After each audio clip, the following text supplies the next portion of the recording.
말씀과 함께하는 성경 통독 해설 시간입니다. 한 해가 마무리되어가는 계절에 모두들 따뜻하고 평안한 시간들을 보내고 계시리라 믿습니다. 올 한 해를 마무리하는 이 계절이 들뜬 마음으로만 채워져 있지 않기를 원합니다. 한 해가 저물어가는 이 계절에 우리는 성경의 마지막 책인 요한계시록의 말씀을 살피고 있습니다. 하나님께서 가장 적절한 시기에 가장 필요한 교훈들을 말씀을 통하여 우리의 삶에 허락해 주시기를 간절히 바라겠습니다. 내일 우리가 읽게 될 성경의 범위는 요한계시록 6장에서 9장까지의 말씀입니다. 요한계시록 6장의 말씀으로 갑니다. 6장에는 7인이 등장하는데 이 7인은 사도시대부터 재림까지의 교회의 영적인 성격과 변천사를 보여주고 있습니다. 내가 봄에 어린 양이 7인 중에 하나를 떼시는데 그때 내가 들으니 내 생물 중에 하나가 우레소리같이 말하되 오라 하기로 이에 내가 보니 흰 말이 있는데 그 탄 자가 활을 가졌고 멸관을 받고 나아가서 이기고 또 이기려고 하더라. 첫째 인을 떼었을 때 나타난 흰 말은 사도시대의 순결한 복음을 상징합니다. 교회가 승리하며 전진하던 시대였습니다. 둘째 인을 떼었을 때는 붉은 말이 나타났습니다. 이때는 AD 100년부터 313년까지의 시기로 타협과 변질의 시기였습니다. 교회가 세속 권력과 결탁하면서 영적인 순결을 잃고 내부적인 분쟁과 박해를 마주하게 되었습니다. 5절과 6절에 나오는 셋째 인을 뗄 때에는 검은 말이 등장합니다. 이때는 영적 기근의 시기로 하나님의 말씀보다 인간의 전통과 교리가 중시되어 영적 생명의 양식이 희귀해지던 시기였습니다. 넷째 인을 뗄 때에는 청황색 말이 등장하는데 이 색깔은 우리가 자연 가운데서 흔히 볼 수 없는 두려운 색깔입니다. 때는 영적 암흑 시기를 상징합니다. 중세의 암흑기 동안에 극심한 영적 타락과 종교 재판을 통한 박해가 이어졌습니다. 다섯째 인을 떼실 때에 내가 보니 하나님의 말씀과 그들이 가진 증거로 말미암아 죽임을 당한 영혼들이 제단 아래에 있어 큰 소리로 불러 이르되 거룩하고 참되신 대주제여 땅에 거하는 자들을 심판하여 우리 피를 갚아주지 아니하시기를 어느 때까지 하시려 하나이까 하니 각각 그들에게 흰 두루마기를 주시며 이르시되 아직 잠시 동안 쉬되 그들의 동무종들과 형제들도 자기처럼 죽임을 당하여 그 수가 차기까지 하라 하시더라. 다섯째 인을 뗄 때에는 제단 아래에 순교자들이 등장합니다. 이때는 종교개혁의 시기로서 핍박받은 성도들이 하나님의 공의로운 심판을 부르짖으며 하나님의 말씀으로 인해 죽임당한 자들이 인정을 받는 장면이 등장하고 있습니다. 여섯째 인을 뗄 때에는 재림 징전의 징조들이 나타납니다. 이 사건들은 우리가 재림의 문턱에 다다랐음을 그 시대를 살아가고 있음을 보여주는 확실한 증거라고 할 수 있을 것입니다. 요한계시록 7장의 말씀으로 갑니다. 요한계시록 7장에는 하나님의 인과 14만 4천의 환상이 나타나는데 이것은 여섯째 인과 일곱째 인 사이에 위치하며 마지막 대환란이 닥치기 전에 하나님의 백성들이 어떻게 보호받을지에 대하여 보여주고 있습니다. 일후에 내가 내 천사가 땅 모퉁이에 선 것을 보니 땅의 사방의 바람을 붙잡아 바람으로 하여금 땅에나 바다에나 각종 나무에 불지 못하게 하더라. 또 봄에 다른 천사가 살아계신 하나님의 인을 가지고 해 돋는 데로부터 올라와서 땅과 바다를 해롭게 할 권세를 받은 내 천사를 향하여 큰 소리로 외쳐 이르되 우리가 하나님의 종들의 이마에 인치기까지 땅이나 바다나 나무들을 해하지 말라 하더라. 천사들이 환란의 바람을 붙잡고 있는데 그 이유는 하나님의 종들의 이마에 인을 치기까지 자비의 시간이 연장되고 있기 때문입니다.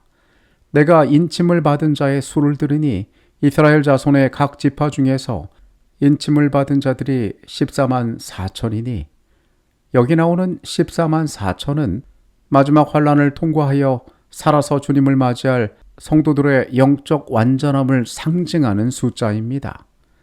일 후에 내가 보니 각 나라와 족속과 백성과 방언에서 아무도 능히 셀 수 없는 큰 무리가 나와 흰 옷을 입고 손에 종려가지를 들고 보좌 앞과 어린 양 앞에 서서 큰 소리로 외쳐 이르되 구원하심이 보좌에 앉으신 우리 하나님과 어린 양에게 있도다 하니 모든 천사가 보좌와 장로들과 내 생물의 주위에 서 있다가 보좌 앞에 엎드려 얼굴을 대고 하나님께 경배하되 이르되 아멘 찬송과 영광과 지혜와 감사와 존귀와 권능과 힘이 우리 하나님께 세세토록 있을지어다 아멘 하더라. 이 장면들은 모든 시대를 통틀어 구원받은 모든 성도가 하늘 보좌 앞에서 승리를 찬양하는 모습입니다. 요한계시록 8장의 말씀으로 가도록 하겠습니다. 8장과 9장에는 7 나팔이 나타나 있습니다. 이 7 나팔의 예언은 복음을 거절하고 성도들을 핍박한 세상 제국들에 내리는 하나님의 형벌을 보여주고 있습니다. 7째인을 떼실 때에 하늘이 반시쯤 고요하더니 내가 보매 하나님 앞에 7 천사가 서 있어 7 나팔을 받았더라. 또 다른 천사가 와서 제단 곁에 서서 금향로를 가지고 많은 향을 받았으니 이는 모든 성도의 기도와 합하여 보좌 앞 금제단에 드리고자 함이라. 향연이 성도의 기도와 함께 천사의 손으로부터 하나님 앞으로 올라가는지라. 하늘이 반시쯤 고요해진 것은 심판의 엄숙함과 천상 봉사의 전환을 암시하는 말입니다. 첫 번째부터 네 번째 나팔까지는 북방의 민족들의 침입으로 인하여 찬란한 서로마 제국이 붕괴되는 과정을 상징적으로 묘사하고 있습니다. 요한계시록 9장의 말씀으로 갑니다. 5째 천사가 나팔을 불매 내가 보니 하늘에서 땅에 떨어진 별 하나가 있는데 그는 무저갱의 열쇠를 받았더라. 그가 무저갱을 여니 그 구멍에서 큰 화덕의 연기 같은 연기가 올라오매 해와 공기가 그 구멍의 연기로 말미암아 어두워지며 또 황충이 연기 가운데로부터 땅 위에 나오매 그들이 땅에 있는 전갈의 권세와 같은 권세를 받았더라. 그들에게 이르시되 땅의 풀이나 푸른 것이나 각종 수목은 해하지 말고 오직 이마에 하나님의 인침을 받지 아니한 사람들만 해하라 하시더라. 그러나 그들을 죽이지는 못하게 하시고 5달 동안 괴롭게만 하게 하시는데 그 괴롭게 함은 전갈이 사람을 쏠 때에 괴롭게 함과 같더라. 5째 나팔이 불렸을 때 등장하는 세력은 타라센 제국, 즉 이슬람 세력의 발흥으로 해석되어집니다. 황충은 그들의 기동력을, 이 5달이라는 시간은 그들이 기독교 세계에 고통을 주었던 예언적 기간을 의미하고 있습니다. 6째 나팔이 불려지자 유브라데에 결박한 4 천사가 노임을 얻습니다. 이 사건은 또 다른 이슬람 세력인 오스만 제국의 등장을 상징하고 있습니다. 요한계시록의 말씀은 우리로 하여금 지나온 시대 가운데 역사를 분별할 만한 사건들이 어떻게 성취되었는지를 보여주고 있습니다. 이것은 우리가 라오디게아 시대에 살고 있으며 이러한 징조들을 바라보고 영적 각성이 있어야 함을 가르쳐주고 있습니다. 나팔의 예언은 하나님께서 역사의 배후에서 제국들의 흥망성쇠를 친히 주관하시며 하나님의 백성들을 핍박한 세력을 반드시 심판하신다는 중요한 사실을 보여주고 있습니다. 인치는 사업의 중요성 또한 말씀이 이야기하고 있습니다.